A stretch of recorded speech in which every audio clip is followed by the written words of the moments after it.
Hello friends, welcome to my YouTube channel. My name is Suman Ritraj Singh and today we will know and today we will discuss about Ibn Battuta. Okay, Ibn Battuta और उसके द्वारा लिखा हुआ जो उन्होंने book है जिसका नाम रेहला है, उसके बारे में आज हम चर्चा करेंगे बहुत ही विस्तार पूर्वक जानेंगे.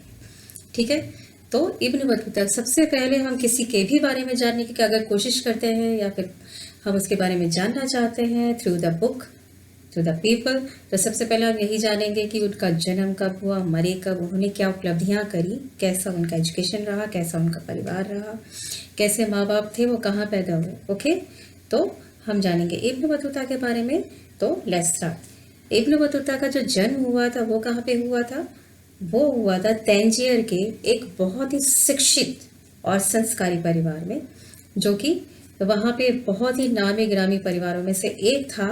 और ऐसा परिवार था जो कि शिक्षित और धनी होने के साथ साथ उसने इस्लाम और सीरिया वगैरह पे बहुत अच्छी पकड़ हासिल कर रखी थी, बहुत ही ज़्यादा विशेषज्ञता कर रखी थी. ठीक है, तो ऐसे सभ्य संस्कारी और शिक्षित परिवार में इब्न बतूता जी का जन्म हुआ था. और 14वीं शताब्दी में उन्होंने मोरक्का से वो यात्रा उन्होंने स्टार्ट करी थी मोरक्को से. ओके, तो मोरक्को से आए हुए थे वो भारत के लिए रवाना हुए थे 14वीं शताब्दी में. लेकिन उनका जो जन्म हुआ था वो कहाँ पे हुआ था? तंजीर के बहुत ही सभ्य संस्कारी और ऐसे परिवार में जिसने क्या इस्लाम पर, सीरिया पर उन्होंने बहुत अच्छी पकड़, बहुत अच्छी विशेषज्ञता हासिल कर रखी थी.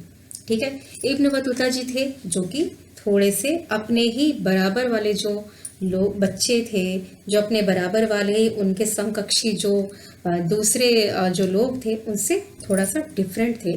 थोड़ा क्या, बहुत ज़्यादा डिफरेंट आप कहेंगे, क्योंकि जो दूसरे थे उनका क्या कैटेगरी था? उनका ये था कि वो बुक पढ़ करके अपने ज्ञान को बढ़ाते थे, उस पर ही विश्वास करते थे. लेकिन जो इब्न बतूता जी थे वो करने पे और उसके बाद उस पर विश्वास करते थे. ठीक है, तो कार्य को करके देखते थे. वो हमेशा प्रैक्टिकल पे, वो प्रैक्टिकल के अनुभव पर ही भरोसा करते थे.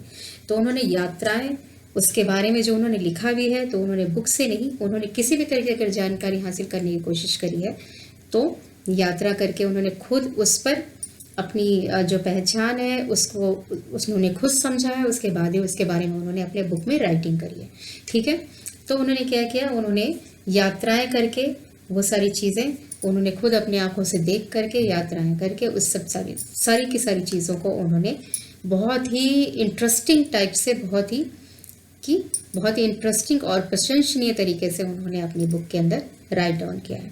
ठीक है, तो क्योंकि उन्होंने एक ऐसे परिवार में उन्होंने जन्म लिया था जहाँ पर एक ये रिवाज चल रहा था, एक रीति रिवाज चल रही थी, वहाँ पे एक परंपरा थी कि वहाँ बहुत ही कम उम्र में बच्चों को शिक्षा दी जाती थी. तो इसीलिए जो इब्न बतूता जी थे उनको भी बहुत ही कम उम्र में शिक्षा प्राप्त हुई. और इससे क्या हुआ कि वो शास्त्रों में, साहित्यों में बहुत ही अच्छी उन्होंने एक पकड़ बनाई, बहुत उसमें उन्होंने बहुत आगे तरक्की करी, बहुत ही ज़्यादा वो शिक्षित भी हो गए. और इसलिए उनकी नॉलेज इतनी अच्छी बढ़ गई कि वो जगह जगह जा कर के उन्होंने यात्राएं शुरू करी और उसका ही जो उन्होंने खुद देख करके उस सारी चीज़ों को उन्होंने बहुत ही अच्छी तरीके से अपने बुक में एक इंटरेस्टिंग सब्जेक्ट टाइप का उन्होंने लिखा है, जिससे हमें पढ़कर बहुत ही अच्छी तरह से जानकारी प्राप्त होती है. और हम हिंदी साहित्य और क्या कहते हैं, शास्त्रों के बारे में और अपने प्राचीन जो इतिहास के बारे में हम सारा कुछ जानते हैं. 10 से 17वीं शताब्दी के बीच का कैसा घटना वृत्तांत रहा,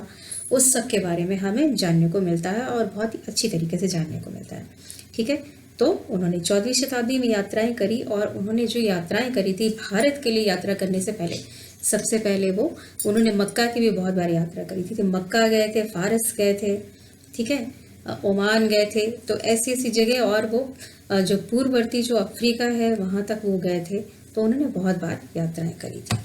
अच्छा, इब्न बतूता जी के बारे में एक चीज़ और है कि वो लोगों को और देशों को जानने के लिए वो स्वयं ही जा करके यात्राएं करते थे. और यात्रा करते करते ही वो लोगों को और देशों के बारे में और बहुत सारी जानकारियों को इकट्ठा करने पे भरोसा करते थे. वो उनको पुस्तकों से और इस तरह के स्रोतों से वो किसी भी चीज़ के बारे में जानने के इच्छुक नहीं होते थे और उनको ये बिल्कुल पसंद नहीं आता था. इसलिए वो दूर दूर जा करके यात्राएं भी करते थे. ठीक है, अच्छा, इब्न बतूता जी के बारे में एक चीज़ और है कि वो लोगों को और देशों को जानने के लिए वो स्वयं ही जा कर के यात्राएं करते थे और यात्रा करते करते ही वो लोगों को और देशों के बारे में और बहुत सारी जानकारियों को इकट्ठा करने पे भरोसा करते थे।